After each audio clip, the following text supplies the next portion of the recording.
Here we go. Good evening and welcome to Nice Drop and Pour. We are back on YouTube and Facebook this evening, and what a weekend we've got planned. Barely. With a lot of chat before the show. Well, what a weekend coming up. I understand that the Premier Plate itself is being flown to Auckland, or has been flown to Auckland. Have that on good authority. We'll have a little bit of a chat about that. The connotations are, we will need a point if Melbourne City win on Saturday. On Sunday, we will need just a point to confirm being the Premiership. Do we call ourselves the Premiership champions? Are we allowed to say champions or the Premiers? What are we, Robbie, if we win? Premiers. The Premiers, yes. The Premiers. Because the champions have got to win the grand final, of course. Yes, yeah. Correct. Nice. So it's a huge weekend coming up.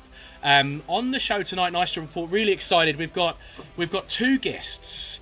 We're going to be talking to Steve Corica, as advertised, the manager of Auckland FC, who talked to me about the season so far and was very frank about his management style, tactics, and his plan to get us to the grand final. So that one's coming up, and we're going to be discussing the Melbourne Victory game in great detail before then. And then towards the end of the show, I'm not going to give away who's coming on. Another special guest who we have talked about in previous episodes. And we will wait till a little bit later. He is a world-renowned left-back, left-winger, and we have been talking about him a bit, so there'll be no surprises. But we'll keep that a little bit of a secret. Well, let's get bang into it, lads. Melbourne Victory away 2-0. It was well. What was it, Robbie? You talked about you wanted a big performance. You've been banging that drum for a while now.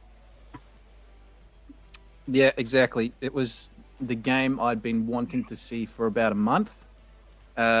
We talked about the team just not having that feel of control through a game and really dominating someone. And through the run of draws that went against Brisbane, it never really felt like commanding. That was the convincing game or the convincing result.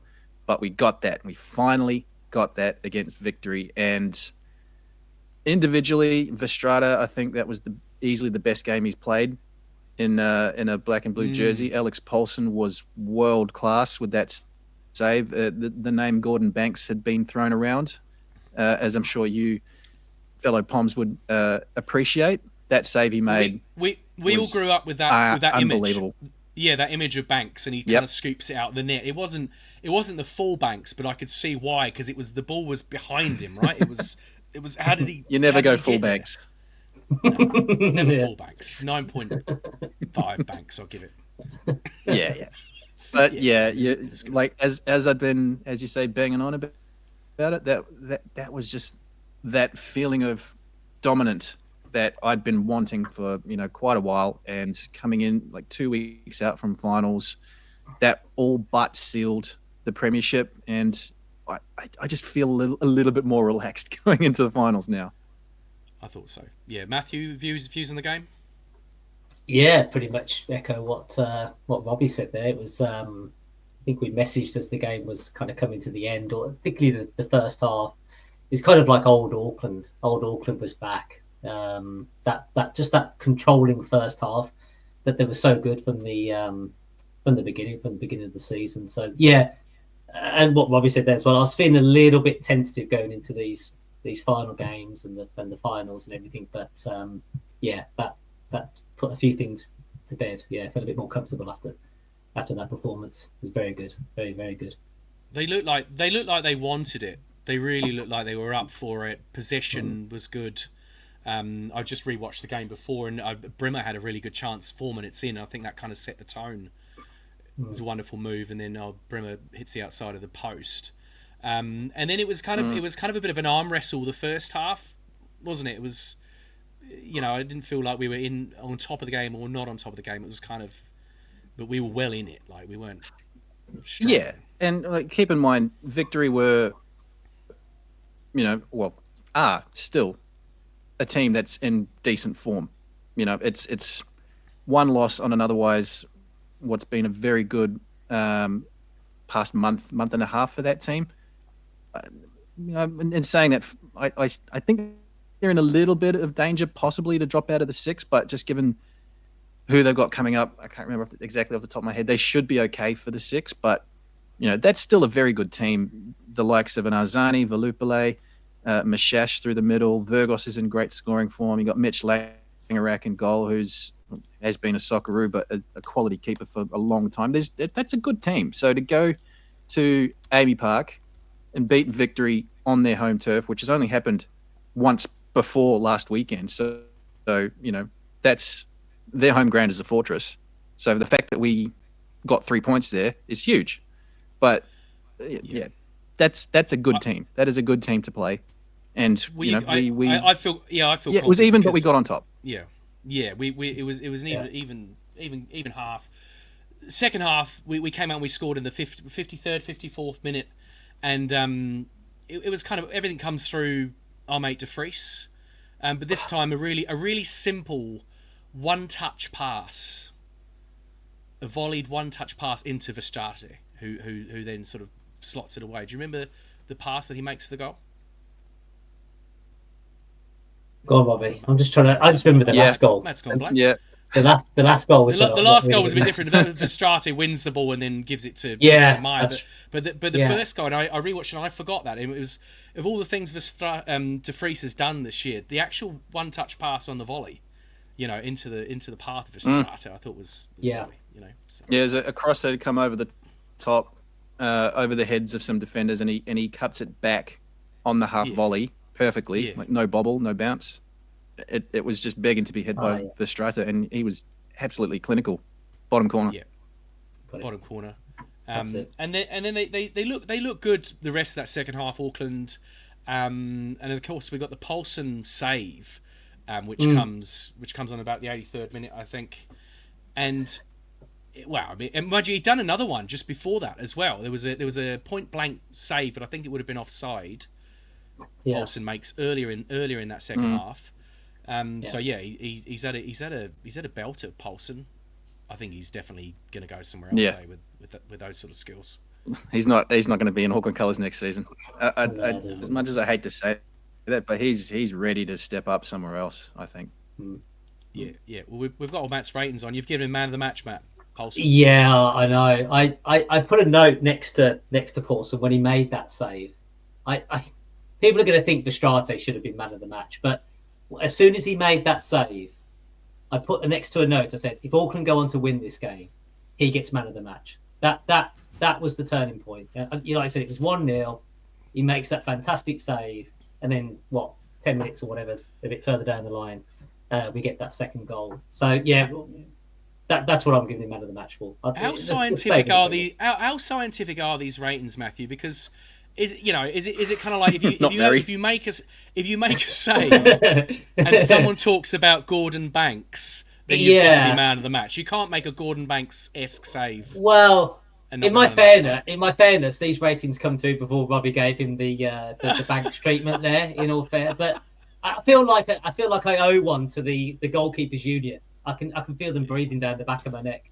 I've got a worrying feeling that, and obviously they're big lads, the goalkeepers. So I've got to keep them sweet at some point. So so I thought this is the time to give the goalkeeper the man of the match. But in terms of, I mean, they all start at a 6, and they do certain things that go up and they go down and and the defense is, put it this way, the defense is a lot easier to mark than the people going forward. You keep a clean sheet and you're pretty solid at the back. No one's going to be worse than a 7 probably. So that's kind of where where it starts. But thanks for clearing that up. Yeah, that makes it. If that makes it, probably muddied the waters even further there. I mean, Verstraete gets a 9. Verstraete gets a 9 as well. Fair enough. That was his best game. Yeah. For some time, if not ever. For quite a while. In our colours. Yeah. I think that goes in. That it was a classic Auckland performance with Verstraete having one of his best games. I think they go hand in hand. Rob? Yeah, absolutely. I'll second that. And John Giamatti on the YouTube comments, Verstraete is everything Rob thinks Rufer is. Yeah, I'm totally fine with that. I absolutely love Louis Verstraete. He's like, I love a solid DM, a 6. And the scoring that goal though, that's an 8. That's an 8 and 10. That's a Jude Bellingham stepping up through the 6s and 8s and 10s. Maybe. Totally. And the assist for the second goal as well. similar position. Yeah. You have asked several times this year, Robbie, as well. Who is going to be that game winner, that player that steps up when it counts? You know, with a goal, with an assist, drives the team on. Does Verstrada get the nod for that game? I think he does. Yeah, 100% agree. That was exactly what I was looking for, and you know, there's no shock that it's a central midfielder or a defensive midfielder, but yeah, that's exactly, in my eyes, what a six is meant to do. Control a game or take command of a game and influence it. And he did. Actually, there's two marks on my ratings there. I can't understand why De Vries is only 7.5. I mean, I said that I am very scientific that everybody starts at a 6, but he usually starts at an 8 for me, and he has to do a lot wrong to go down below an 8. So I'm not quite sure. So he dropped points. Yeah. Did you leave last week's rating in or something? Maybe, yeah. I don't understand. Yeah. Also, the 0.5 for Rogerson, people might wonder that was for the blocking for the first goal. I thought that was quite genius. I think he kind of ran across the back line. Did. Goalkeeper tried to put his arms up. So, yeah, he gets point. In my notes, he's got 0.5 for vision blocking. So that's how he's. This is scientific. This is scientific. there's some method to the madness. Some kind of science.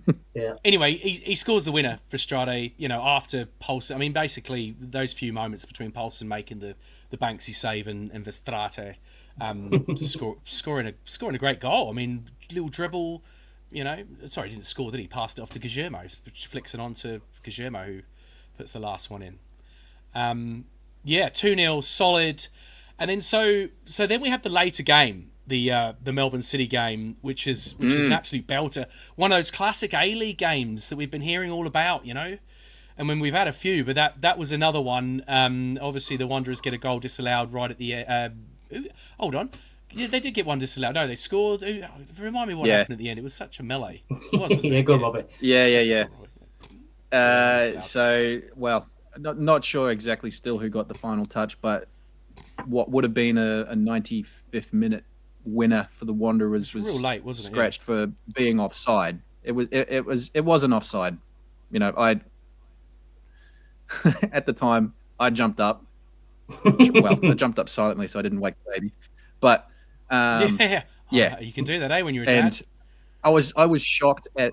Oh God, yeah, it's the worst, in a good way. But I was shocked that they took virtually no time to decide that it was offside, because I was looking at it and I thought, well, Antonsen, who was onside, got the touch, but you know, in the haze of shit, we've won the Premiership, as it was.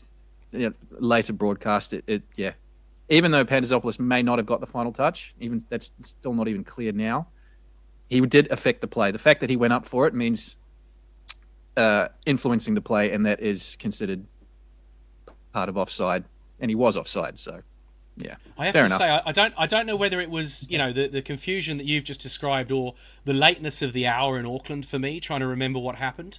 Because by about, I think it was about 11:30 at night, and my eyeballs are hanging out of my head if I don't go to bed before 11 o'clock. and I've recently just got into vodka soda limes. So the vodka soda limes do tend to slip down a bit quicker. Part of the no carb vibe. But yeah, so it was an interesting night.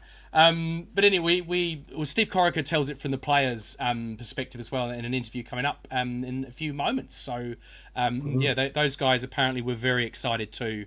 And then obviously it's disallowed.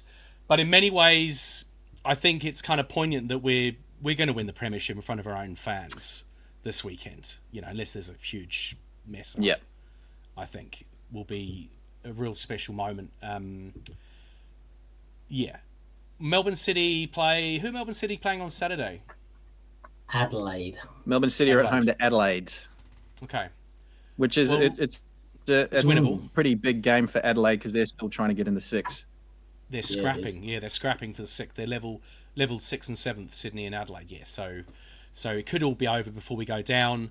But in many ways, it'll make it a little bit more exciting. I think that potentially we've got to get a win or a point. And what an occasion it's it's going to be on Sunday if that happens. Could you ever have imagined this in your wildest dreams, Robbie, beginning of the season?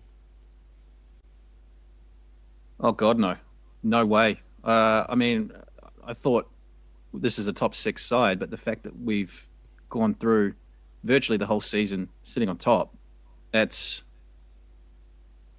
fairy tale kind of stuff. That I don't think has happened very often. The Wanderers did it in their first. They finished premiers in their very first season in the A-League, but outside of that, that's a pretty rare thing to happen in sport in general. Yeah. It's really out there to put together a team from nowhere and win and dominate, like you say. We've never have we been off the top spot since the first couple of weeks. I think we've pretty much been number one. I think there's maybe a week or two, but not many. Never lower than third, if that. Yeah. All right, so we are going to put on an interview with Steve Corica. I caught up with him yesterday afternoon after training. So sit back, buckle up, and get a load of Steve Corica. When you were approached to become the Auckland FC manager, could you, in your wildest dreams, have imagined there were 2 games to go, you'd be on the verge of winning the Premiership and securing one of those semi-final spaces? Obviously at the start, you probably, if someone asked me, we'd be in this position now, probably I would have jumped at it. So, but, when we first put the team together, the staff together, it was a long way off of where obviously we are today. But obviously everything's worked out perfectly. We've got the right staff in first and foremost. The players obviously are most important as well. It looks like we've got them right as well. We've got the right blend of players as well with the foreigners and the Kiwi boys and the Aussie boys. So very pleased to be here at this stage of the season. A lot of people probably would never have thought this would be happening. Bill's very ambitious, our owner. I'm very ambitious as well as a coach to win trophies. And we've got the opportunity this weekend to do it in front of our home fans as well, which is something really special. Yeah. Did you have a blueprint coming into this, Steve? Like, you seem to have built a team around an imposing defence, good on set pieces, really fit and strong into those last moments of the game. Was that the blueprint coming in, and then you got to find the players, or did you see the players and then kind of adapt to what you had? Well, we obviously went for the players that would fit our system that I wanted to play. I think we're a bigger team than I expected, because at one stage we weren't that big, and just really the players that we signed towards the end of the squad was, a lot bigger, like Max Matter, Louis Verstrate. They give us a little bit extra height as well, Nando as well. So we weren't a big team when we first started, but I think towards the end and when we got everyone together, that was probably one of our strengths in the end, the set pieces with the big boys causing havoc. But yeah, we sort of fitted players to the system that I wanted to play. We didn't get every player that we wanted. It's quite normal. Some, a lot of foreigners as well that we spoke to. You speak to them about a new club. There's no history behind this club when we first started. So it's a little bit hard to say, we're going to win the league in the first year when, we have never played or never kicked a football before. So we didn't even have footballs at the start when we first began. So, So it was, it's obviously things work out for a reason, and we got the players that we did in the end, and they've obviously done a fantastic job up until now. Yeah, it is the combination, and a lot of A-League kind of pundit specialists, they say you've got to get your foreigners right. It seemed really obvious that we have got our foreigners right. And I'm going to ask you a question, like, who's been your favourite signing, or is it a bit like with your children and you can't have a favourite? Exactly like your children, you can't say that. But I think you're right. I think the foreigners are very important. What I've found in the A-League, I think if you get them right, it helps the team. Obviously, I think we got a really good bunch of Kiwi boys, and we've only got a few Australians in this squad, but the Australian boys that we brought in are players that have won trophies before. I think we needed to have them kind of players that have won trophies before in the A-League as well. Dan Hall, Brimmer, Scotty Galloway, even though he hasn't played much this season. obviously Marley was a little bit of a late ring in once Joey left. But I think a lot of the Kiwi boys also have surprised a lot of people, I think, because in Australia they wouldn't know them. We got Francis from eastern suburbs, from the local leagues. There's a few players from that, Cam Howison. I think they've all stood up and really done a wonderful job for us this season as well. So I think all in all, I think all of them have really gelled nicely from the start. I think they've made the foreigners fit in very easily as well, and that's real credit to them Kiwi boys as well. Mm-hmm. And one of the other secrets seems to be the fitness that I touched on. We hear all the stuff that the information sharing with Bournemouth, of course. Yeah. Are our players as fit as Premier League players then? Is that what we're saying? Oh, no, I don't know about that. Obviously, different league. They're machines over there. I think our players are very fit for the A-League. I think it shows that. We finish stronger than other teams. Elias Bukaram is doing a fantastic job on the physical side of things. The boys just work hard at training. When we do conditioning days, we did it today. The boys come off exhausted. They've worked hard. It's probably a 10 out of 10 for a training session. So, but overall, we build them up to that, to get to that period. And, I think it shows in a lot of the games that we are stronger and fitter, but also it's the mentality as well that, they've done the hard work in training, that they know they can push themselves in games that go to that extra level because they've done it at training. Yeah. So bringing it right up to date, a victory against Melbourne Victory last week. Yeah. We know it's kind of like all but mathematically there for the Premiership. Yeah. What was it like this weekend? First of all, what did you tell the lads before the game? I mean, because it was such a big game, and we've been on the back of a number of draws. Yeah. What did you tell the lads in the dressing room? Yeah, it was. I think they all realised, Wanderers did us a favour the week before with Western United, obviously beating them. We thought they might do us another favour this week with Melbourne City, which in the end, they got a draw out of it and almost won the game.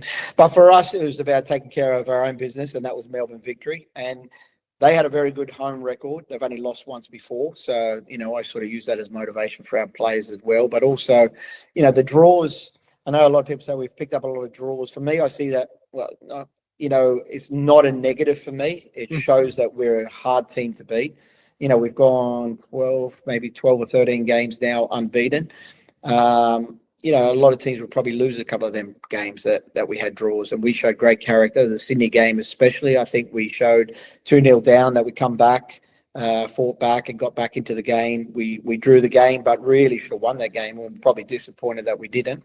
The Melbourne Victory game was obviously the big one as well for us, because we knew what that could happen once we get that job done, and that's the most important thing, is just getting about 3 points. So we worked hard like normal. We kept a clean sheet, real positive, and obviously I think Louis Verstraete was one of the boys that obviously scored the goal, but also created the second goal as well to finish Melbourne Victory off. And, that was fantastic for us. Yeah, it was a big performance that was needed and a big result.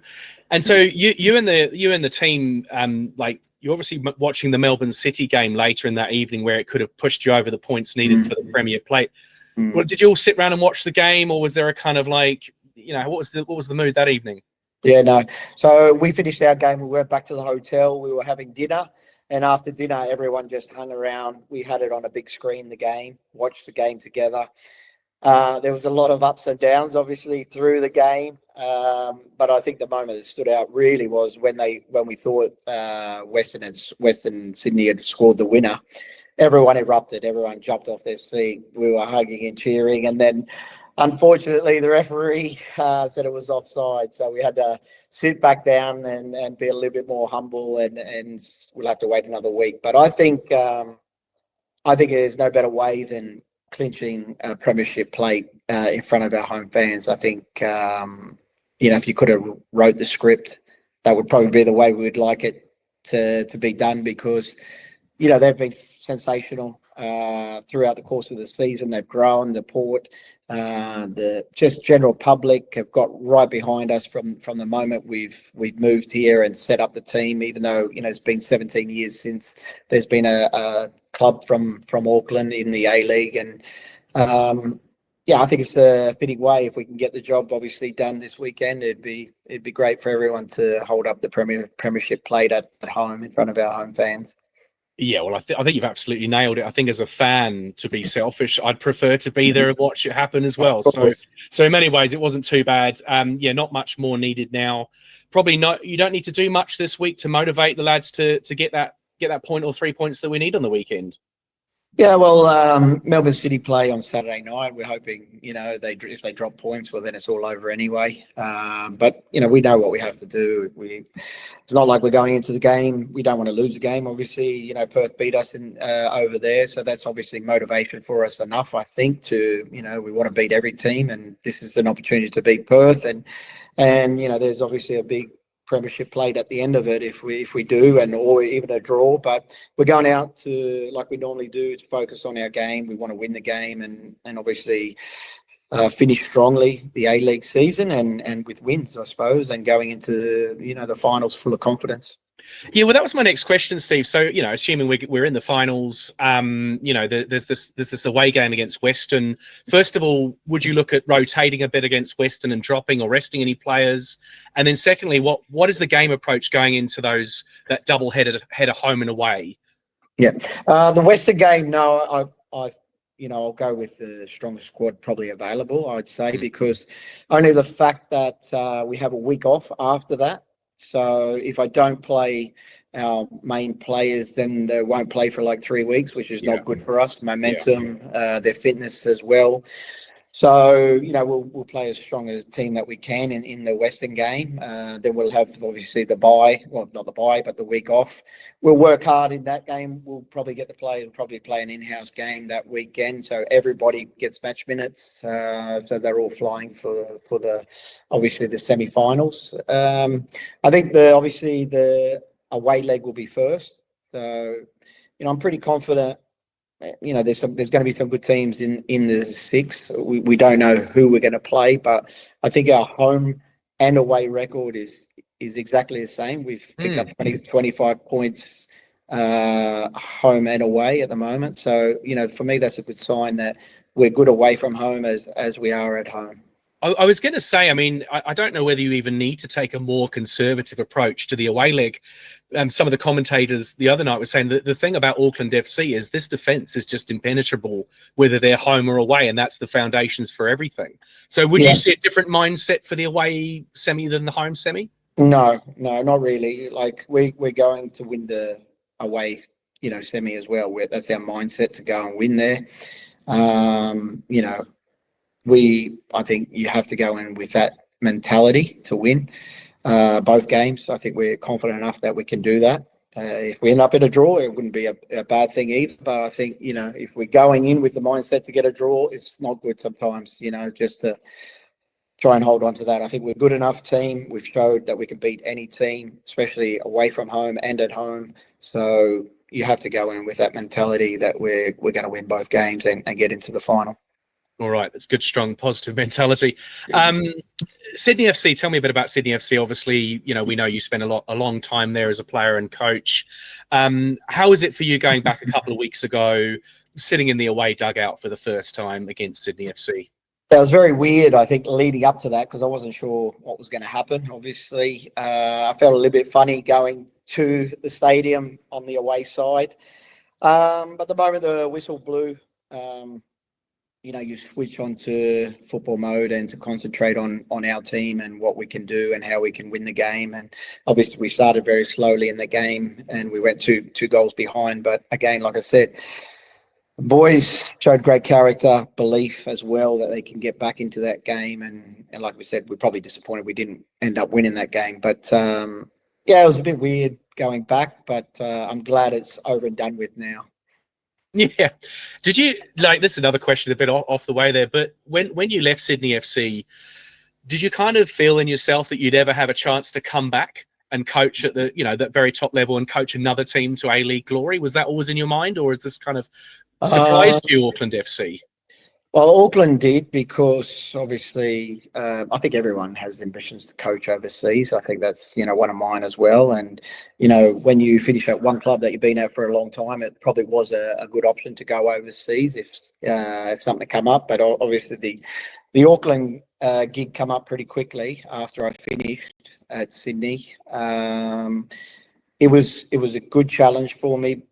It was probably something I needed because I didn't, I've been at Sydney for 19 years. So for me to go to another club just from the A-League, it would be very difficult for me as a person, to Melbourne Victory or whoever, didn't matter who.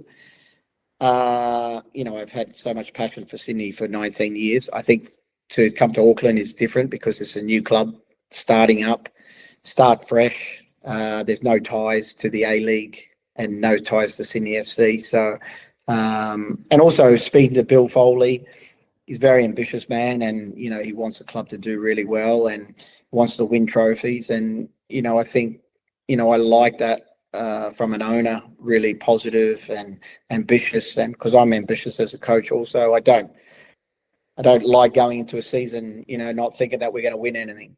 At Sydney, there's always pressure on to win trophies. I think. Won plenty of trophies as a player, assistant coach, and as a coach at Sydney FC. And, now it was a different challenge for me to start up a new team with Terry McFlynn and see how we went. And I think so far it's been very positive, and we've got our first opportunity, like we said, to actually win a trophy. First New Zealand team also to do that is something special as well. Yeah, well, is the irony not lost on you that you could become the first Australian with Yes. the first New Zealand team to win a trophy in an Australian league? Correct. Yeah. That's the one. A lot of hard work's gone into it from the players and staff as well. So obviously, I'm pleased to have a playing group, the ones that we have, and obviously fantastic backup staff as well, doing a great job. Yeah, just before we leave the Sydney FC thing, and this is about the game actually, one of the things I noted was you threw Tommy Smith on to play as a striker in the last 10 minutes. Yep. What was you thinking? We felt like we hadn't seen that in football for a while, the big centre half coming on last time. What was you thinking? Yeah, well, thinking is normally we have Max Matter, so he gives us that aerial ability and that big boy up front to hold the ball up and to challenge for crosses. We knock a lot of balls into the box out the style of football that we play. So I thought Tommy would give us that little bit of aerial ability that we were looking for. We were really pushing for the win. And we know Tommy can cause havoc. He's a very strong boy and good in the air as well. So we thought that might be the way to go. And obviously Guillermo and the other players sort of running off Tommy and for little flicks and stuff like that. So we thought we'd give it a go. I thought he made some quite decent runs, actually. He did, actually. He did make some good runs, but also he put himself about and, won balls in the air, which was what we were looking for. Yeah, absolutely. All right, a bit more general now. Look, there are many different types of football managers in professional football. We've got the motivating managers, the ballers who yell at the players, the managers that change a game on a whim, those that stick to their knitting. They're a bit more about process. They know what works and won't change it. Where would you place yourself in that kind of area, Steve? I think I'd like to stick to what I know works, but I would say probably that something I learned from Sydney, being there for so long, that you do have to change as well, I think, a little bit, and I learned that. And I think, as you can see, we played a different system last week against Melbourne Victory. We had played that system before, but normally we've been using it as a second half, bring Tommy on sometimes and to sort of defend our way through the game. But I see that as a real positive, that system as well, that we get our wing backs going forward. So I think, we played that at the start of the game last time, when normally we've been using it in the second half, and it's been working extremely well. So I've been a little bit more flexible, I think, since I've been here in Auckland and changed a few things. But, you must know your players and know exactly what works for them. If I have to give them a bit of a rev up, I will. And there's been times during the season, not many, but a few times during the season that, I had to raise my voice a little bit. When I raise my voice, a little bit of swearing comes out as well. So, but all in all, they've been pretty good. Yeah. You just got to know the players and what they need at the time, I think. Yeah, they seem pretty flexible and adaptable, your players. I mean, Francis de Vries obviously being pushed up to actually play as a left winger we really enjoyed watching that because he's such a beautiful crosser of the ball. And he's fantastic crosser. Attacker, yeah. Definitely one of our strengths with Francis getting a little bit higher as well, knocking balls into the box. But he can also do that from the fullback. When we play back four, we want him to get forward as much as possible because he does have that strength in quality crosses into the box. Yeah, great. You mentioned it a little bit before, but it's a cliche to say that a crowd is a 12th man in a sporting environment. But what are the players and your coaching staff's opinions on the way Aucklanders have taken to this football club? Just so quickly and emphatically. Well, it's been amazing. Obviously, we started the season with a massive crowd against Brisbane. I think we had the Derby, the Sydney game after that. We had a very good crowd, and then the Derby, and that was sold out. Obviously, the first one was away, but then we had the home Derby not long afterwards, which was sold out crowd.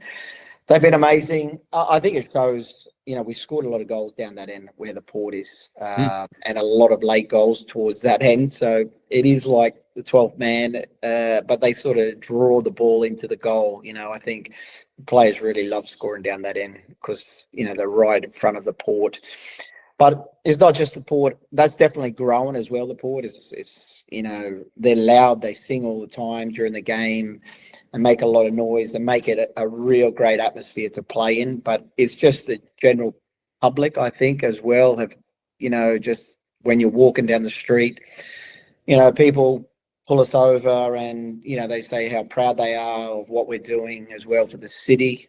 So, when you hear that, and a lot of these people that are saying that are rugby union or rugby league fans as well. So, you think you're doing something right if that's the case. That's right. Yeah, it's kind of something for everyone at Mount Smart, which has been really lovely to see. It is. The other thing we've noticed this year, Steve, is your fashion sense. Strutting up and down the pitch there. You seem to have quite an outfit these days. The bright white sneakers, the dark suit, and the kind of ring t-shirt. Is that your thing these days, or have you always sort of rocked this look? Well, at Sydney, I had a little bit.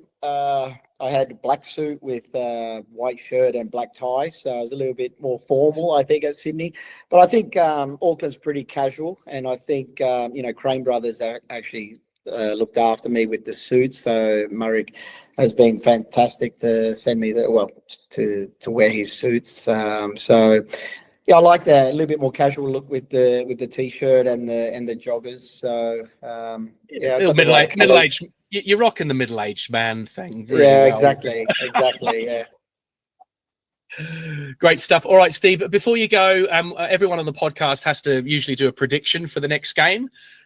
Prediction for Sunday at home against Perth. Oh, I'd like to keep a clean sheet, so I'm going to have to say 2-0. 2-0, easy. And we'll be lifting the Premier plate, I guess, if that happens. Definitely, yeah. I'm predicting maybe City might slip up on Saturday night, so I think it could be done by the time we even play. Would you prefer that? I think it just there is less pressure, I think, on the players, but either way, it doesn't matter. Like you said, there's a lot for City to do still, the amount of goals that they have to catch up, and that's, providing that we lose both games. And I think I've got full confidence that that's not going to happen, and, we'll get the job done on Sunday at Go Media. Great stuff. All right, Steve Corica, thank you very much for joining Nice Job Report. Great to have you. Thanks, Dale. Priya. Right, Steve Corica. What an interesting interview. Wow. Well done, mate. That was great. Yeah, so good. Really good. I think I love the fact I got in the question about why did he bring Tommy Smith on with 10 minutes to go and play him up front. I think that was my favourite question of all of them for some reason. I needed to know.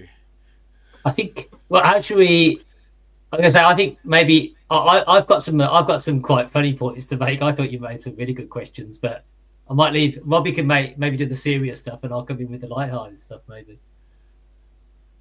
I didn't really have any of the serious stuff. I thought that was fantastic. That was I think, Steve's generally, in past interviews, certainly for the TV broadcast, he's very kind of play it straight, keep a straight bat, all that sort of thing. He seemed very open and very, very engaging. Not that he's not usually, but it had a different feel to it. So I can only credit you for that, Dale. That was fantastic. And just on the comments, Auckland, our mate Auckland FC on the YouTube, good that he actually gave a prediction. Normally they avoid it. And I was surprised he actually gave us a score as well, yeah.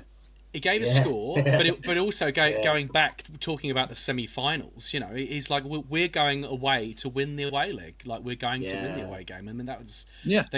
He talks like they play, they look confident. Steve's talking confidently. Yeah. It feels good. This all feels good, Yeah. And like you say, with his dress sense, he's confident. So he knows what he's talking about. Yeah, he does, yeah. That's right. I was just trying to get some tips, I see Steve bowling around in his sneakers, there, middle-aged guy. I thought I'd have some of that. My the things that I picked up was I quite like Robbie. You weren't alone jumping up and down. It seemed like the whole of the Auckland football team were jumping up and down when they thought that goal. So you weren't alone wherever you were, thinking that was it. It was signed, sealed, and delivered, and didn't have to do anything else. Yeah. Yeah, I was curious to know if the team were watching it together, but yeah, that was great insight. And the other one I quite like was I just loved the myriad of options that you gave him when you asked him what type of coach he was. And it's like I do that. Sometimes I give them too many options, I think. Yeah, I have to pick one. There were some options in there that I didn't even think was applicable to a coach, but when I thought about it, I was like, yeah, that's right. There is that type of coach. There's that type of coach. There's this one and that one. So I thought it was pretty good. I might have to rewind it just to have a think about what the options were. You watch it again. Yeah. Watch it again. His answer was interesting. That he is a coach that sticks to what he knows, but he says that the Sydney FC experience has kind of led him to be more open to changing things. Because we've talked about that a little bit before, that potentially when he was at Sydney, he was a bit more static on that. Is that right, Rob? Yeah. The general kind of consensus was towards the end of his time at Sydney, he was very inflexible and almost Ange Postecoglou-like in the sense that this is plan A, plan B is to do plan A better. And keep kind of doing that. But what we've seen this season with Auckland, he is. I mean, there's still elements of that, but that's any coach will have a favourite way of doing things, a first option, if you will. But he's been more flexible. We've seen the changes in formation, the changes in personnel. Throwing players on at certain times. That's a great sign of a development of a coach. And he said he's got ambitions to go overseas and try his hand at coaching. You need to be flexible. You need to have several different ways of attacking and defending and basically just playing the game in general. So he's developing as a coach. And he also mentioned as well his record. Sorry, that's the notification. It's my dog's dinner time. But yeah, I saw it today. So he's won 2 championships as a player, 2 as a coach, and 1 as an assistant. And as far as success in the A-League goes, he is certainly on the Mount Rushmore of most successful players or coaches to be involved in this competition. So we've got gold on our hands with Steve Corica. I think so. Just to wind that back a bit, Rob, you've got AI to remind you when to feed your dog. Is that what's happening in the background, or was that a real person? No, we've got an Alexa, one of those. An Alexa. Wow. Yeah. My phone's beeping a lot when it rains in Auckland at the moment. When it's rainy and windy, we get beeps from the civil defence people. I wonder whether it was a similar thing, but I just had one telling me there was a fire somewhere across the city. I know it's getting a bit much now. At least I'm not getting messages telling me where to feed the dog, though, I guess. That's the next step. Why'd you be useful? My wife set that up, not me. So I useful for the dog, probably. Yeah. Yeah, Steve Corica, And also, I love the slight dig at the rugby heads. Even the rugby lads are stopping me in Yeah. the street, saying well I like done, that. Auckland FC. So Yeah. that's nice. That's good too. nice. They're turning. They're coming with us. Yeah, well, I mean, he's got a point. Like, if he's getting cut through to non-football players, or sorry, not football watchers and fans, particularly in a country like New Zealand, that's huge. Mm. Yeah. Oh, it's incredible that Auckland FC is getting that level here.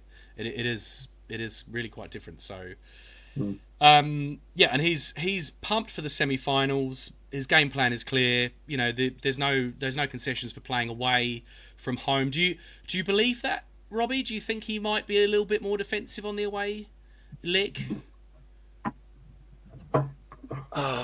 Too early to talk. So. I mean, I guess a little because, we don't know who we're playing. Yeah, it perhaps depends on who it is we're actually playing against. But I would have thought if you can go on the road and get a great result, score a couple of goals, bag a win, doesn't that make it easier for the second leg?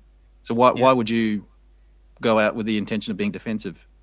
Yeah, I don't think you would, and I think he would take, and we all take heart from this Melbourne victory, but also the Sydney FC comeback. I mean, they're two of the better teams in the top six. So yeah, I think there's no reason why there would be any changes to tactics. I just think if I'm if I was the opponent, if I was a Western fan or a Western Sydney fan, I'd be looking at Auckland and going, it's just a really tough assignment, because if you go a goal up, they come back at you super hard. Scoring against them at any point doesn't seem to do anything to the way they go about what they do. And then the other side of looking at it is that if they keep things tight and they get to half time at 0-0, more often than not, they kick on in the second half and they find a way of scoring a goal around that 50, 60th minute. I mean, I'd love to look at the numbers about how many times in that early part of the season they kept things tight and then they went and scored in the late 40s, early 50s or something. And then they kick on from there. So I think it'd be an awful task to try and play Auckland over two legs. I just think it's going to be really difficult. Yeah, absolutely. The Network 10 commentators were saying that in the victory game. At the end of the game, they would, like the Aussies do, they over egg it a little bit, and they were just like blown away by how hard this team is to beat. How do you beat these guys? It's that kind of vibe. But they're right though. It's like whatever you throw at them, whichever way they've come at us, we've come out on top, and it's carrying on. Yeah, correct. And I think there's maybe the one time that it hasn't felt like where we've been out of the game was that Western 4-0 loss. Every other time we've come back from a couple of goals, or at least been pushing very hard. The few games that we have lost, there's we've had chances to at least equalise, and for whatever reason just haven't, or had chances to win late and for whatever reason just haven't. I pulled out the stat before. Auckland's scored the most goals beyond the 90th minute. So they go the distance, and if you're an opposing team, you look at that. It's like, how do you beat this team? They're physical, they're tall, they're tough, and they're fit, and they go past 95 plus minutes. Yeah, it's a daunting prospect. Throw in the fact that when you go to Go Media, it's a rabid fan base. All the ingredients are there. Yeah, good luck. Oh, I can't wait for these semi-finals. I know we're going to be do the Premiership on Sunday, but the knockout finals sound very exciting. But I can't say it yet because I'm not quite there, right? And I just remembered someone asked a question about how many. Someone asked a question: how many weeks have Auckland been on top?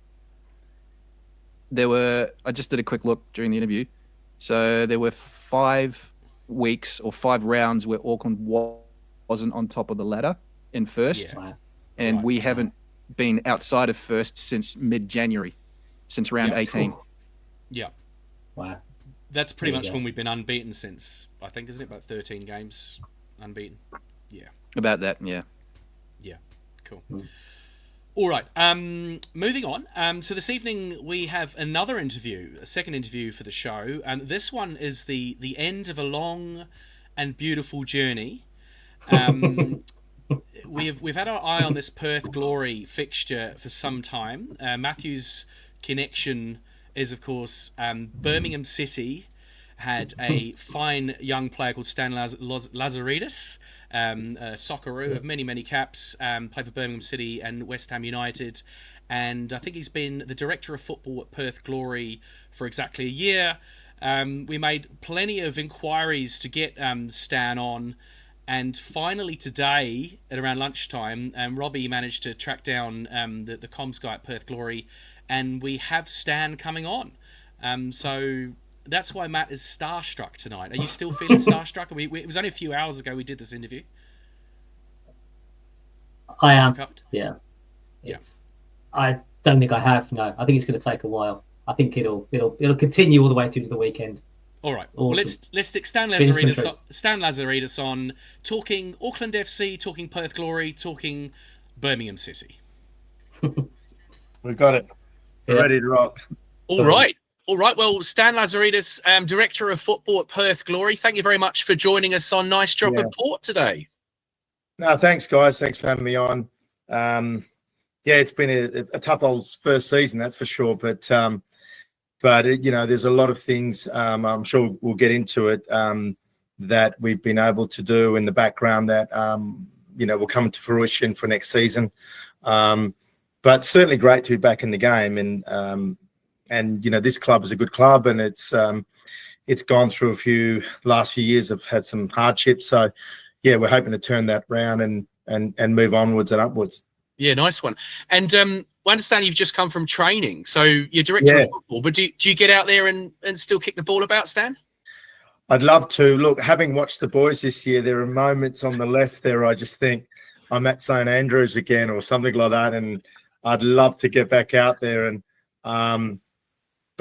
look, it's this season's been tough in the fact of a lot of young players, a lot of inherited issues. And it's not picking on any players. It's, their contracts are contracts. It's just, they needed a turnover, a change, and new beginnings. And so, we felt we're probably over the worst of it. And certainly in the second half of the season, we played some good football, but just the points unfortunately didn't come. But all in all, there's some really good signs going forward. It's funny you mentioned about being hands-on, Stan. I remember I called the games up in Darwin, the Australia Cup playoff games. I remember seeing you on the sideline in the benches celebrating the goals. At one point, I saw you run on and be like a physio, stretching out cramp for one of your players. You still have the puck, don't you? Oh, look, I forgot where I was for a moment, and these are young kids. We signed 7-8 young kids, 17, 18-year-olds. Their families are entrusting you with them. And, it's like when they got injured, I'm like, is he all right? He's done his ankle. So I just ran on. There was no sense of awareness. I was like, and then afterwards, someone said to me, "You're not allowed to do that, Laz. You can't do that." I said, "Really?" Okay, but he was, and then I thought about it. I must have that many messages going, "We loved it. We loved it. You're running on the field." I look very passionate. I guess, the way I played, I think I always played with heart and passion and entertaining. I always wanted to entertain the crowd, and I was really engaged with the supporters. I found my home at the Blues at Birmingham City, and my phone. He's got on you, Matt. We've got a big Birmingham City fan here today, Stan. It's look, I was never motivated by money. Money wasn't the first thing for me. It was always, you do well, the money will come. And for me, it was always, I just wanted to leave the field knowing the fans got their money's worth, or that you put a shift in for them. And it's probably why I associated really well with the West Ham fans. And then I was sold to the Blues, and I had two clubs over 13, 14 years, which is very rare in today's game. So it shows how it's different now. And it's just the dynamics and the way it's moved. But what I want to bring back has been I want that kind of that connectivity again, that players know that they go out in the field and they're representing their clubs.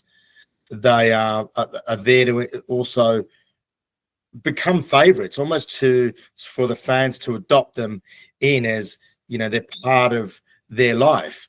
And when you have that, it's the best feeling, you can do no wrong. And so, these things are happening in the background for us as well.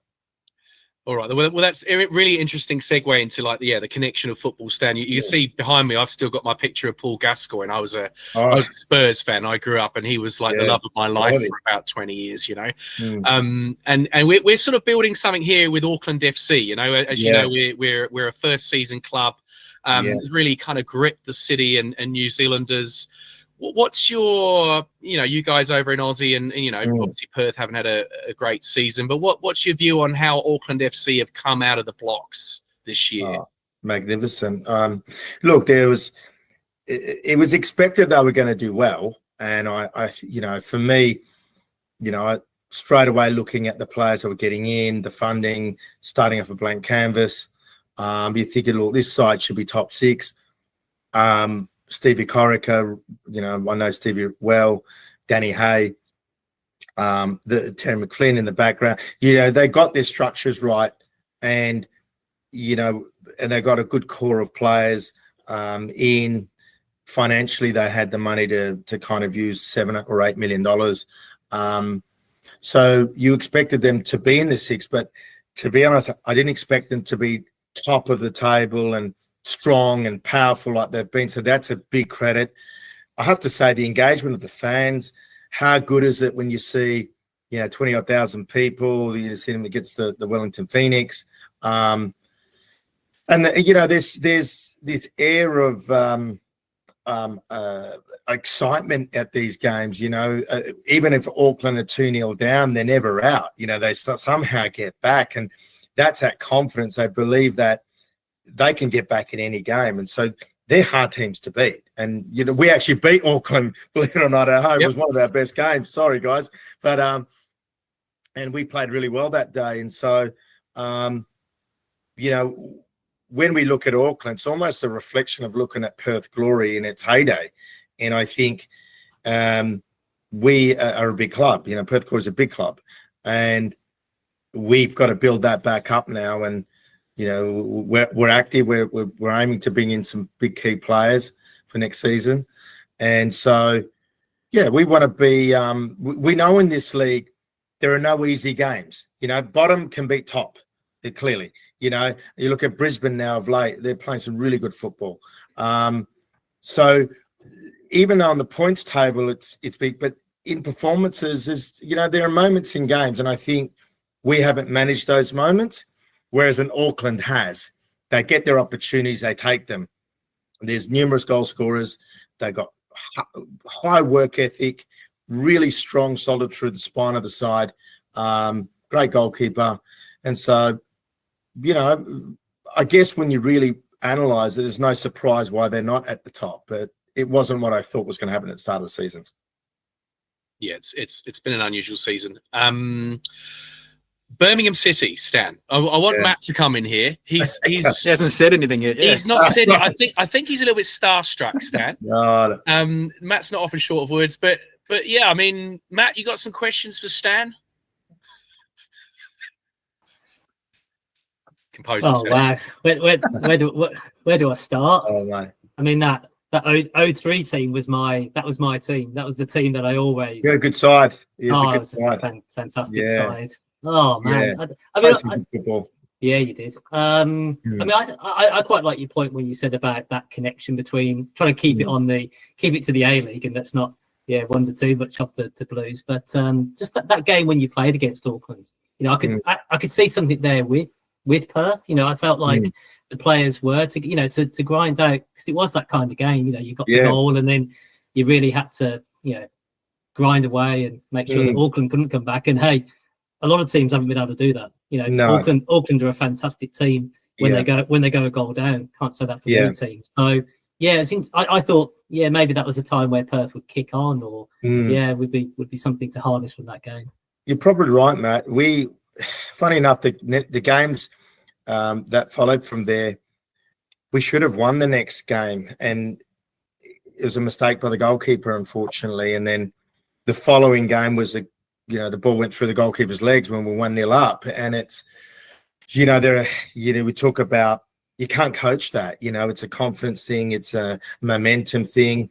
I do think Auckland, the way they started, particularly the home games, they had this run of games where they had 4 or 5 in a row that they just got the wins on the board. So that the benchmark was set, and they just had that confidence. And we just haven't been able to kick on when we've got a good gutsy result. We beat Adelaide last week. The game could have been 7-2, to be honest. But the signs are really good there. If you're a poor team, you just can't beat teams like Auckland or Adelaide. You just don't beat them. They're good footballing sides. We just haven't pieced together a 90-minute match as consistent as the Aucklands and the Melbourne Cities and some of the other teams.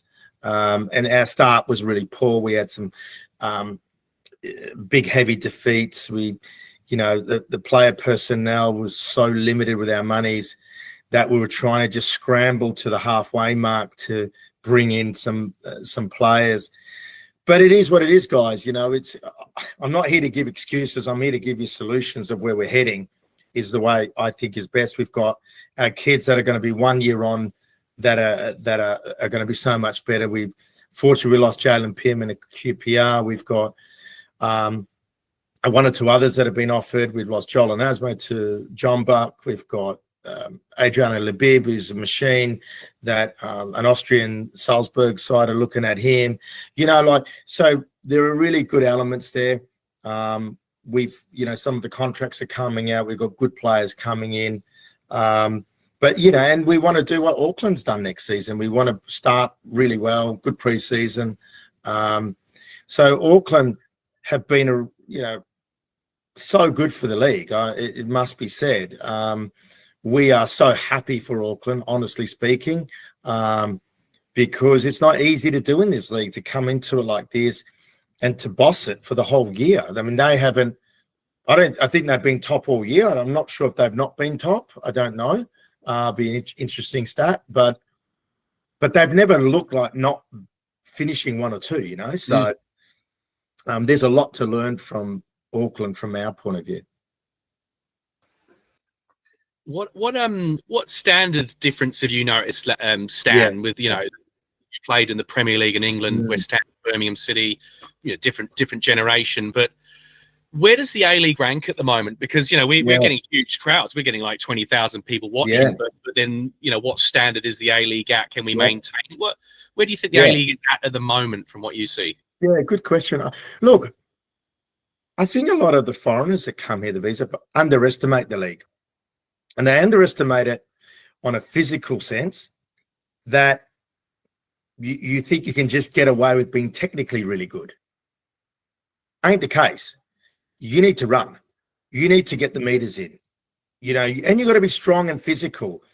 And you look at the balance of the players that are at Auckland, and they got a high work ethic. They're strong, they're solid, they get up and down. And while some of them not big names, they are now, because you're looking at them, they see out 95 minutes, not 90. They see out 95 minutes. I look at some of our personnel, and some of our guys are only able to get 60, 65 minutes at the intensity of an Auckland. So we've got to make changes early on, and they're building to that, whereas the Auckland players are ready. So just going back to your question, Dale, is where do we rank with that?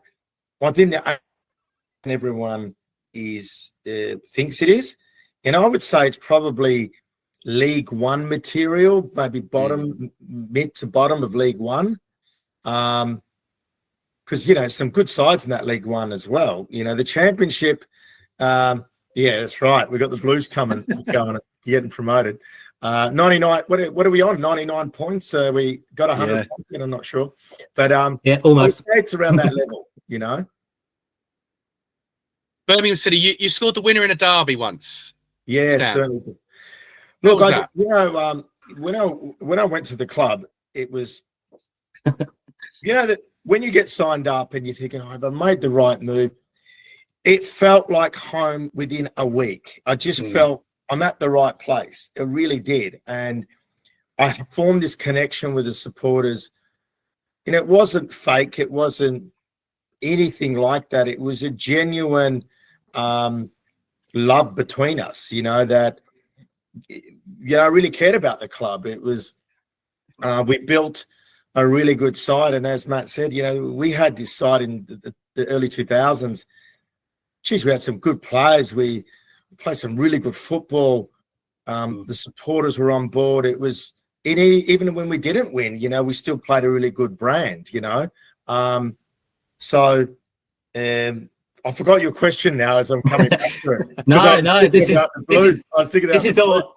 is fantastic. This is absolutely fantastic. He scored against the Villa. That's all that matters. The Villa, yeah, going. So then, the supporters. I bump into the supporters, and I said to I said, "What's the expectation, guys? What are you wanting?" And they said to me, they go, Stanley, just beat the Villa, okay? Just beat the Villa and stay up, and we'll love you.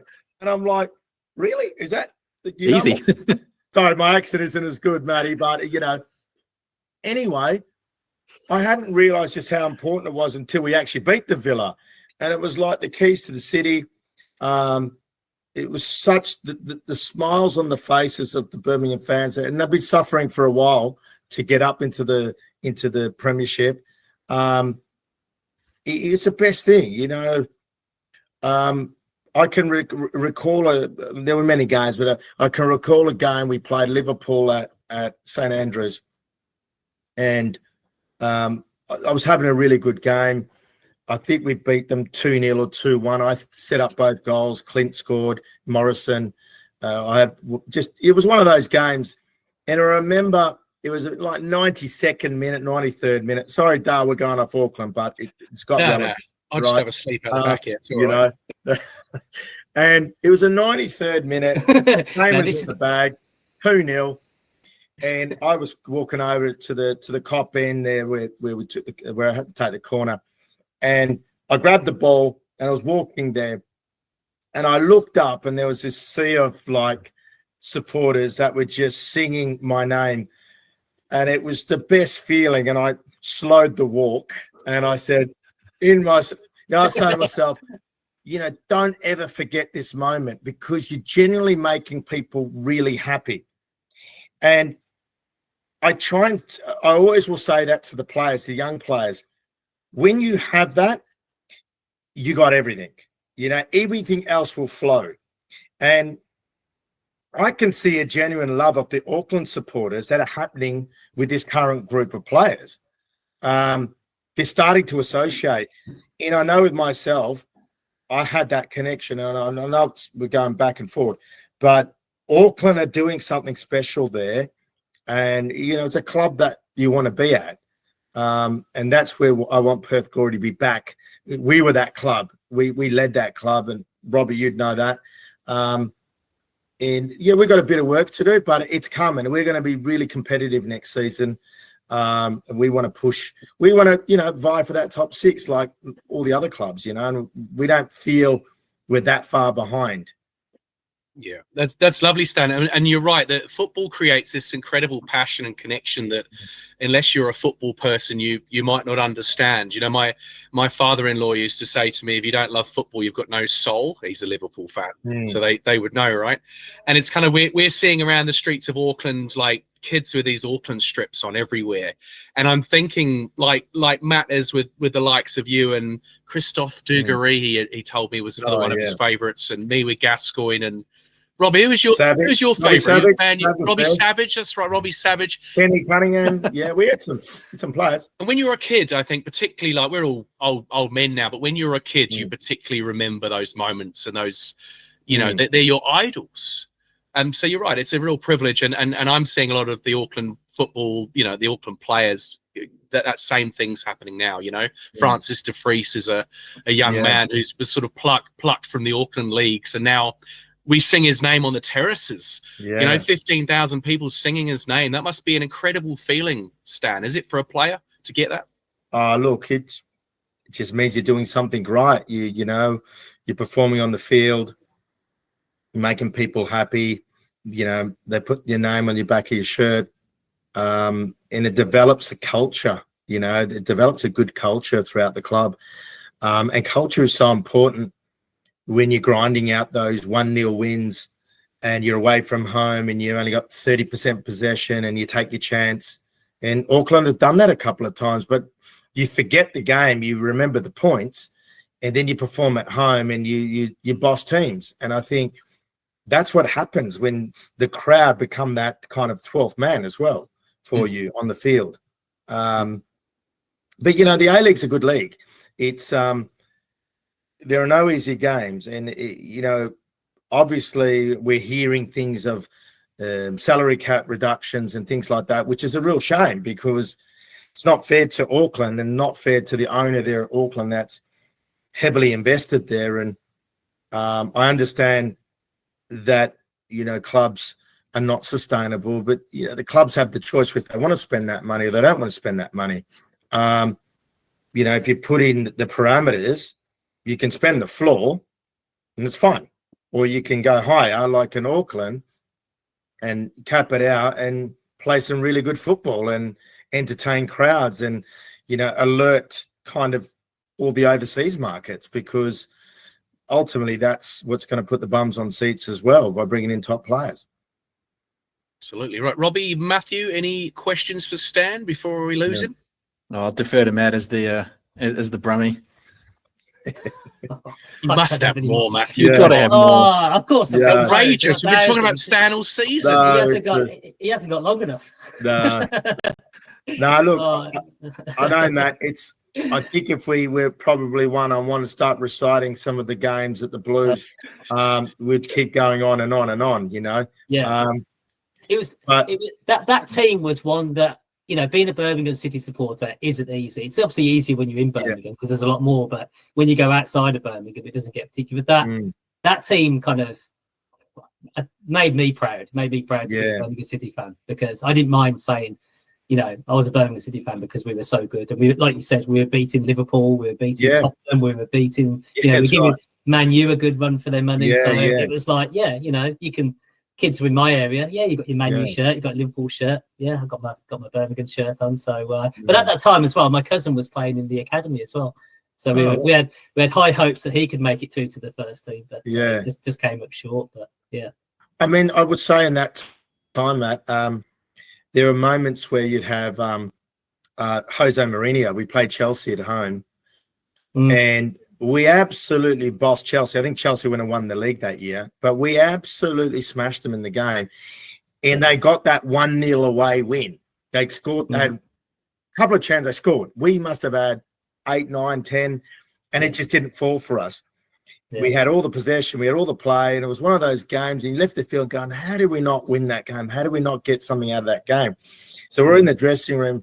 Jose Mourinho comes in, he goes, that was an excellent display of a football team. I'm embarrassed to say we won this game tonight. And he went and shook all our hands. He goes, you guys, because I'm going to be watching you guys this year, is really pleasing to watch. You know, like when you get a manager of that caliber coming in, and that just highlights that those years, Matty, you know, where we were really good, and particularly at home were hard to beat. Beating the Villa a couple of times was also good, you know. But there was this the hope of the fans and coming to the game. It was always like, we're going to win tonight, and generally have this confidence. And Dale, that's what Auckland's got. Auckland's got that. They go to every home game. You know, they believe they're going to win every home game, and they're developing this fortress there. And away from home, you're going, we got Auckland today. She's going to be a strong, solid outfit coming through. It's going to be hard. If we get anything from them, it's a bonus, you know? And that's how other teams are talking. So they've been a real credit to the league. Yeah, well, that's how we started talking. We were like, when's this kind of going to implode? You know, you've brought together all these players that never met each other before. Yeah. Yet half of them haven't played in New Zealand for many, many years or never. And yet Steve and the team have somehow landed on this perfect formula, which is, taking us all the way to the grand final. We hope. What do you reckon Auckland FC's chances are in the playoffs? Because it looks like we're going to pick up the Premier Plate this weekend and then into the playoffs. Yeah, well, they're very strong. I'd expect them to be in the final. You know, they get the home games, of course. They're just a very difficult team to beat. I And it's not by luck that they're at the top. You can't be lucky. So I expect them to be in the final. And their other team is the curveball, because it could be anyone, really. You know, Melbourne City are good on their day. Melbourne Victory, if they get it together, are very difficult to beat. It looks like Sydney FC will probably scrape in, and they've got an unbelievable attacking force. I think what I like about Auckland is they're well balanced all throughout the park, you know, where the other teams, there's a weakness somewhere, you know. So that's why I think Auckland, they should make the final. And then, you know, on a grand final, it depends who turns up on the day. It depends, you know, you just need, you know, you'd expect Auckland, if they get the home final, to be odds-on favourites, you know. As long as it's not Western United, I don't want those guys. Oh yeah, you got Western in the playoffs, because they took us apart. They're the only team that's taken us apart. 4-0 or 4-1 or something. Going on, 4-0 at half time, I think it might have been. Yeah, it was all over. Yeah, well, their work ethic. I mean, you got someone like an Angus Thurgate, Bozanowski, Ibusuki, and Bodic, and then Leonard and Tamaki Ima and Sutton. So I'm just reciting the spine because it's almost a like for like with Auckland. And I think someone like an Angus Thurgate is worth like 2 players. So if you get him and his box to box, you know, it matches the profile of the Auckland players. And I think that's what just got, and then every time that they took a shot, it went in. And so it was you know, it's one of those days. Yeah. All right. Finally, Stan, we always ask our guests for a prediction for the upcoming game, Perth Glory away to Auckland FC. What's your prediction, mate? Look, I'm just going to say 1-1 because it's a safe bet. Look, we had a really good win against Adelaide, so we will go into it. It's a hard road trip, guys. Auckland should be favourites, and they should win, really. But we beaten Auckland in the first game. We played really well against them. And they're not going to take it lightly. They're going to want to win in front of the fans at home to, you know, to confirm. But, you know, 1-1, we got Jalen Peelman on fire. Adam Taggart is, you know, he's always got a goal in him. If we can be solid at the back, we've got a chance. Nice one. All right. Well, thank you very much, Stan. Are you going to come over? Do you travel over to the game? I do. I do travel, but being New Zealand, and we're taking extra few players because we've got the double header with Wellington. We've opted to bring extra players just in case for injuries and whatnot. But so I won't be there on the trip, but of course I'll be watching. But look, it'll be a great day out, and you know, Auckland deserve, you know, everything that they've got, you know, that's happened to them this season. So, you know, well done to them for this year, regardless of whatever happens in the grand final or the finals. Lovely. All right, Stan, thank you very much, mate, for joining us. Really appreciate it, Stan. Thanks so much. All right. Stan Lazaridis, Director of Football at Perth Glory, and Matt became Matty throughout the interview, I noted. Matty now. You noticed Matty that? Now. Yeah. I noticed that. Yeah, we're like that now. Just like tight, awesome. Well, they say you should never meet your There were a few mates in there as well. Yeah, mates, Matty. It's like Robbie and I weren't even there at the end. You know. That's right. It was all a blur. It was just us. We saw each other from across the room. Just me and Stan. They say you should never meet your heroes, Matt, but you met one of them today, so good on you. Was it a wonderful experience? Do it. Fantastic. Dreams do come true. Don't worry for people. They do. They are right. And I thought, you know, other than the Birmingham City, you know, he didn't realise how important it was to beat Villa until he beat them. It just shows that football's a bit mental the world over, and I imagine Stan had quite an eye opener living in Birmingham. I'm sure he did. I mean, he has moved completely to the other side of the world, but it must have felt like he was on the other side of the world. It's really the other side of the world, Birmingham, isn't it? It really is. Yeah, no, so, and a very knowledgeable Stan as well about the A-League in general. I thought, you know, detailing the Western spine there. I thought he seems to be. So he's been in the job a year. Is that right, Director of Football? think we said a year. Yeah, about a year, and I mean, you kind of want your director of football to be across the league that you're playing in, but Yeah, he's very knowledgeable, very engaging as well. Like I through that chat, you see it come across, and you know, I had the pleasure of producing him for there was a Socceroos World Cup qualifier about this time last year, and just having to chat to him, you know, in the lead up to that game, and just every time I got off the phone with him, you felt like I just felt invigorated, and you know, he's such a great talker, and he really does big you up. So yes, I do have Stan Lazaridis' phone number, Matt. So nice. Just be careful. Send it. No, don't actually. No, Yeah. a great talker, and he said he wasn't travelling over with the Glory squad. It sounded like there was a few players that they'd rather take over than Stan. But yeah, I mean, Stan would be pretty decent probably still on his day. I'd say maybe not so much fitness if he came on, but I think he could do both, couldn't he? There, yeah, he could fill in as the director and maybe as a player if need be. Yeah, that's right.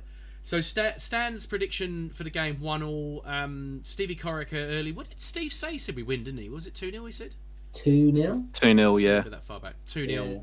Yeah. Well, I'm gonna go with Steve. I'm gonna say a few goal 3-1. I'm gonna go for my prediction 3-1. I'm hoping for some reason I like a bit of jeopardy. I don't mind Melbourne City winning on Saturday, and it going to the game at Mount Smart. I think would be. I mean, just for selfish reasons, you know, like not so much jeopardy. But we take it out. I know everyone else is like, nah, it'd be better just to have it in the bag. Get it. But yeah, I think we'll win. I think we'll win convincingly. We're on a roll. We're gonna do it. Who else wants to have a go at the prediction? Go on, Robbie. Matt, you go first since you complained about me going before you last time. So you go but first. This is even more difficult because I've got the Stan Lazaridis effect in place now. So I don't want to just come on here and say, he's glowing. Yeah, I am. I'm glowing. Auckland nick it 1-0. 1-0 to Auckland. Because after listening to that interview, I think I'm probably going to have a little bit of a soft spot for Perth Glory now. I think that'll be the second result that I'm always going to be looking out for now. So yeah, I don't want them to come all the way over and get absolutely hammered. So 1-0. All right, Matt's having a bromance with Stan. That's all good. I am. Yeah, that's right. Robbie, I think it'll be comfortable. I would like to see a 2-0. I'd be happy with that. I think nicking it 1-0 would be a step backwards given what we did last week with victory. I will throw out with the Glory, they're rested. They had the bye last week. Put 4 past a very leaky Adelaide side. So they've got a bit of confidence. Jalen Pearman, who Stan name dropped in there, he's off to QPR at the end of the season. He's an outstanding young talent. Adam Taggart's quality up front.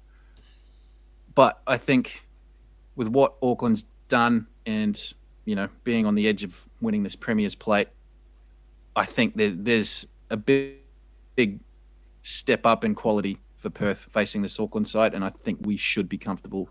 So, yeah, a couple of goals. YouTube, Auckland FC says Auckland win 3-0 as well. So, yeah, conclusive from us. Hopefully a win. And, yeah, we will be the Premiership plate winners. And we know or we believe that the plate is already in Auckland. Robbie, you're my contact for this. I'm not sure when it travelled exactly, but I know it was going to be at the stadium on the day. I don't know when, but yes, my sources at the APL did say that it was had a seat booked on a flight and was making the trek across the ditch. Now, does the winning team have its name engraved on the trophy? Will there be an engraver at Mount Smart on Sunday? You know, like I'm not actually sure. I don't know. That's a good question. Yeah, know what they do because it's a very good question. It might do. Yeah, they must do because they. Well, that's what I think. Is it the FA Cup or the Champions League? Sometimes they zoom in on the engraver. Yeah. Just as, you know what I mean. Yeah, they did it for the Open, for the golf. There's always a It's little camera over the old man's shoulder, and he's there. It's a thing. It's a thing. Yes. Well, let's hope so. Yeah, we're pretty much there. It's two amazing interviews. Really enjoyed talking to Steve and talking to Stan. Unexpectedly, Stan came through late. Glad you two boys could join me for the Stan interview. And yeah, well, I hope everyone out there enjoys the game this weekend, and we get the result we want.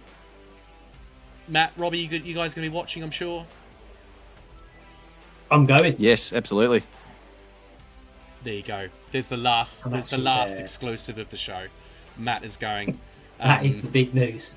I'm going to. I don't. Robbie, you gonna work? Are you gonna work? Oh, go on, Matt. Sorry. But what is the news? Oh, I just remember jumping on the website and booking a ticket, but I'm gonna have to have a look because I've got absolutely no idea where I've booked the ticket for. I'm gonna have to try and jump and remember as where. Long as it's you're Go Media hopeless, mate. Stadium, right, Seriously. on Sunday. Yeah, I booked a ticket for Saturday for the Blues, knowing my luck, but I think you'll be the Warriors probably. I'm in the South Stand. I think that's There you go. Port stand? You're down with the Port. Yeah, I'm in with the lads. Yeah, I'm in. Big game. I'm going down with all the kids. It's going to be great. Wherever you are, enjoy the game. Up the Port. Let's do it. The Port.